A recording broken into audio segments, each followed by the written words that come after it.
Further poems by Samuel Laycock after his move to Blackpool. To my friend Edwin Wall by Samuel Laycock. Dear Wall, I must say I feel sorry to see it that poorly, old friend, but I'm glad to read the papers this morning and find it that aren't likely to mend. Get on with thee mending, old songster. It's no time for deeing in spring, when th' hedgerows burst forth into beauty, and the birds are beginning to sing. Do get out at th' hands of those doctors, for they'll ne'er do no good while in bed. Let the pills at that tax be steak dumplings, then they'll get well in spite on 'em, Ned. I've been badly mysel' this last winter, lumbago and all max o' ills, but I'm happy to tell thee I'm better, in spite of their blisters and bills. Tha'd see that description of Briley's, where I'm pictured as nearly all yed. Well, it's certainly noan very flattering, though me friends think it true what he said. But I'll care nought about it, would thou, Ned? It's no but their fun one can see. It's a very good joke and quite harmless. They're pleased and it doesn't hurt me. But we'll get back to the subject. Thou art poorly, and I'm sorry thou art sore, old man, and this is the advice I shall give thee. Get better as soon as thou can, for there's nought could to me be more painful than to go to a funeral of thine, except it were this, how outrageous, seeing thee at a funeral of mine. Well, Ned, thee get wome to New Brighton, where I hope thou'll enjoy thyself long, and when thou'rt again in good fither, pipe out a sweet Lancashire song. Too owd, dost te say? Nowt o' sort, mon. It's true thou may have a grey yed, but thou'rt one o' those strangely strung craters that live when they thought to be dead. But why should I trouble thee now, friend, just now when there's gall in thy cup? Well, for this, and for no other reason. Thou'rt down, and we're wanting thee up. Is it likely a chap can feel happy when in looking up papers I see that my friend Edwin Wall's lying badly, without trying to cheer him? Not me. And I'm known by myself in this matter, for there's thousands who art sleep and bound, o'erjoyed with good tidings it reaches, that thou'rt in a fair way to come round. Well, Edwin, old crony, God bless thee, this may sound rather strangely from me, but mong all me good friends and dear kindred, there's no one I like better nor thee. And now, ta-ta for present. I should think on thee kindly, thou'rt sure, and though we're both old and not worth much, I'm hoping to see thee once more. Keep thy pluck up, be cheerful and hopeful, and Edwin, don't worry and fret. A chap that's so honoured as thou art should do noan, at least not yet. Read on the occasion of a presentation to Edwin Wall, April the 11th, 1887. Well, I'm fain thee good friends here am gan thee this stick to help thee a bit on the way here while wick. It canna in thy case be truthfully said that th' honour's kept back till the poor author's gone dead. Mon, these Lancashire folk are a warm-hearted lot. They never want tickling a bit in right spot, and tha's managed to do this job grandly, old bird, so as no other songster in Grove ever did. So that 70-year-old friend, thy toppings turn grey, it's with thee as with me getting latish in day. These cuts that we're weaving'll soon be wove out, and Edwin, they arena quite faultless, I doubt. But who is the perfect, bout blemish or spot? One weaver in wool, Ned, I rather think not. There'll be flaws found in pattern and faults among flowers, if their work's no but held up to leet same as ours. Well, for much I've done war, I have to thank thee. When I first saw come home to thy childer and me, it worked on me mind like a charm or a spell. The result were I started a scribbling mysel'. It's to thee I told me first Lancashire lay. It's for thee I am crooning this last un today. but we're no one here to listen to out about me, but to mak thee a present and talk about thee. Thou'rt 70-year-old, and for that time we've fairly been charmed with thy Lancashire rhyme. Thou started with mending up fire with a cob, and putting some nice bacon collops on thob, and thou's kept going on till we enroared at thy wit, or been melted to tears at some tenderish bit. If we han sixpence to spare, and dull axes to grind, thou's gone as a hint where we're likely to find a soft-looking lad, very much like a fool, who would rather turn honest nor go to a school. Still, I think thou might see not a trifle too bad in keeping that sixpence it promised that lad. And it doesn't matter, at least to my mind, he not give it young urchin a lifter behind. After all, it's a sample of the world's cruel tricks. Even poets must get fewer halfpennies nor cakes. Well, worthy old songster, it's pleasing to see how thy grateful admirers are honouring thee. Thou'rt sure of a pension as long as thou'rt wick, till the week that a banquet, today there's a stick. But what a grand banquet, so purses are gowed to a Lancashire poet at 70 years old. Mon, thou'd rather walk out in bright sunshine and sing, nor be petted and placed on a throne like a king. We're honouring thee now, while thou'rt living, thou sees, and not keeping back these good things till thy days. That we love and respect thee, we want thee to know, but how can we tell thee when sleeping below? Costly urns raised to worth may be all right enough, but to those that han left us it's all useless puff. And it's seldom these matters get into one's head till the scribbler's been hurried from workhouse dead. But we rather more fair to these wielders at pen, while we prize golden eggs and we take care at Thowden. We're proud of our bards here and the bit that we give, while it softens their death pangs, it helps them to live. There's no jealousy here among bards, oh no, and there's no need there should be, there's room for us all. On one point at least I feel perfectly clear, thou play on first fiddle as long as thou'rt here. I'm content with a meaner place somewhere at back, turning leaves off at players that out of that mark. Mon, I shouldn't consider I was stooping too low, if I piece thee, thy strings up, and rosin thy bow. It's respect for thou bard that's induced me to come, for the comforts and joys of me seaside home. But I'll risk getting cold, I'll risk a damp bed, to take part in a meeting to honour thee, Ned. Thou'rt 70 years old, may thy last days be best. Make thou brid long be spared in his snug cosy nest. Thou'd warble thy notes and thou'd addle thy wage, ere some of us brids have been hatched in the cage. And we're feeling today that it's time to begin, to do what we ought to ha' done long sin. However, we're glad at thou looking so wick, and hope thou be spared to mak use of that stick. When there's that in thy hand as thou'rt trudging on way, thou'll think of thy friends and this meeting today.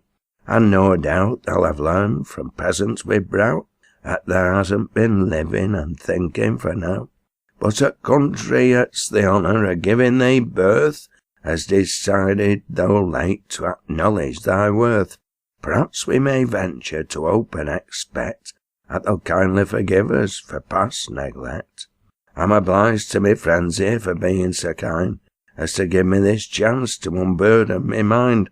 As I've hinted before, worthy friend, I for one feel indebted to thee for a deal that I've done. Thou's lit up life's journey with mony a bright ray, for which let me publicly thank thee today. And in the last words I'll say all will join me, I'm sure. May God's blessing rest on thy own silver ewe.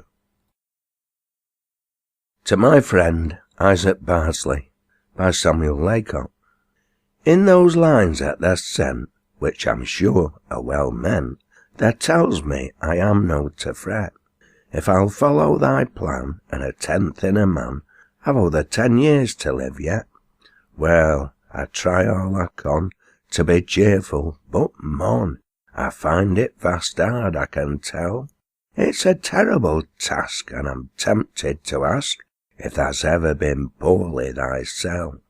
Mon, this old neck o' mine isn't red, same as thine, and the yed watch I'm seldom without, and though thou look's bright, with thy stomach all right, thou'll know what that means, no doubt. It's hard work to cheer up when life's bitter cup is constantly under one's nose. But this looks like our doom. Some fade, others bloom. One's a thorn, and others a rose. After all, me dear lad, one has cause to be glad when he knows he's noan laboured for nowt. If I've done as thou says, cheered thy earlier days, it's a grand and encouraging thought.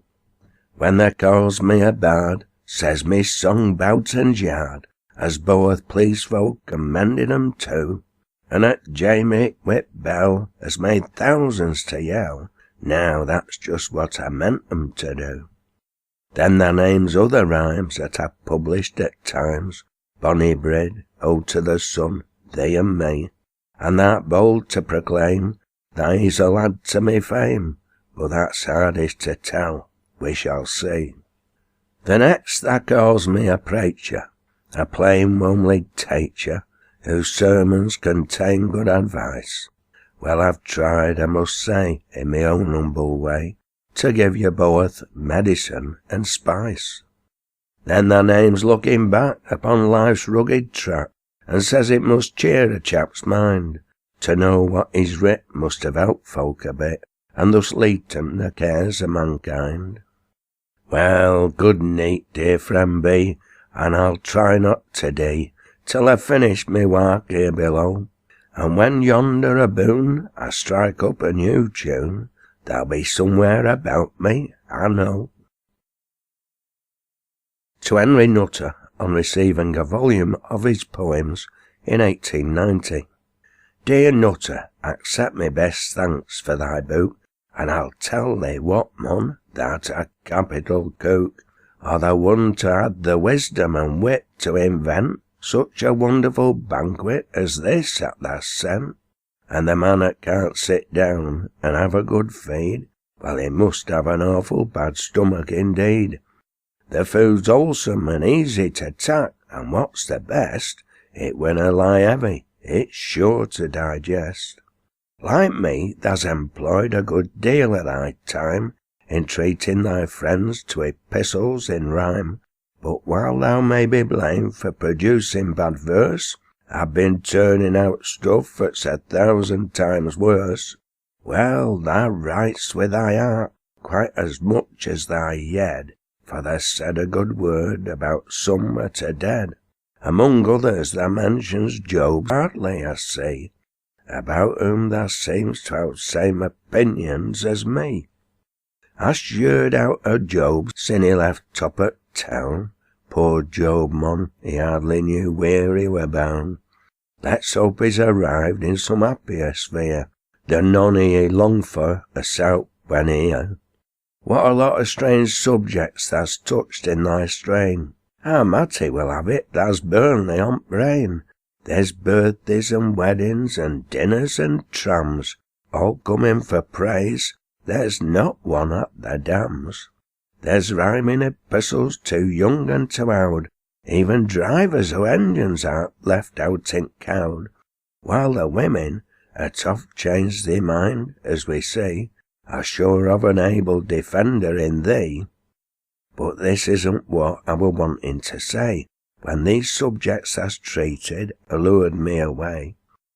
I were wanting to thank thee for the book that thou sent, though thanks winna pay thee thy rates nor thy rent. Still, some folk imagine that this is enough, and that poets can live upon honour and stuff. I can tell they have starved upon that mac of cake, till I'm getting to look like a donned up rake. Thou mentions poor War and his funeral in May. Mon, there was some sad hearts and wet e'en that day. A nutter, old friend, we feel the loss on him still, for a gap with them made it's noan easy to fill. Ben Brierly's here still, but it's plain enough to see that he's toddling towards the grave very fast like me. A few more unsteady scratches with pen, a few more milestones to pass, and then 2 other outouts will ha' snapped a string, and 2 other brids will ha' ceased to sing. A few more races may have to be run, then the laurels will either be lost or won. To my friend Samuel Ashton, by Samuel Laycock. How'd thy noise, Sam Ashton Wilter? What's this bother, all this fuss? Ask me to write again, if thou dare do. Thou'll be in for it, if thou does. Just to think I've nowt else to do, mon, no but write for folk like thee. If thou does, thou off it rarely. Come on here, and then thou'll see. Tell thy friends in Hyde and Newton, those that's wanting summat new, I'll noan write till I'm in th' humour. Now, I'm beggared if I do. Are all thousands read, I wonder, those to wed and single men? Ask 'em. If they sayin' they han read 'em, tell 'em to read 'em o'er again. Here I am, at side at th' ocean. Mon, it's a whopping dam. If thou's never been to see it, I thy come and see it, Sam. Talk about that dam at Brentworth's, only past the commercial brew. Way, mon, when compared with th' ocean, the out stinking holes are foo. How thy noise about the broad waiter, never mention the brushes clough. I could suck what those contain, mon, if I were nobbut dry enough. Mon, you folks that live at Newton, ne'er see nowt worth naming there. Blackpool's a place for seats worth seeing, lots of waiter stirring here. How art getting on now, Sam lad? Looking cuts, I reckon, yet. They'll have thy cuts looked o'er some day. Thou'll be in for it then, I'll bet. Well, never mind. How's t' wife and childer? Much as usual? Well, that's right. We're all weel at present, thank they. Compliments, old chum. Good night. On the death of James Whittaker, the popular and well-known vocalist, born 8th of March 1850, died 16th of June 1889.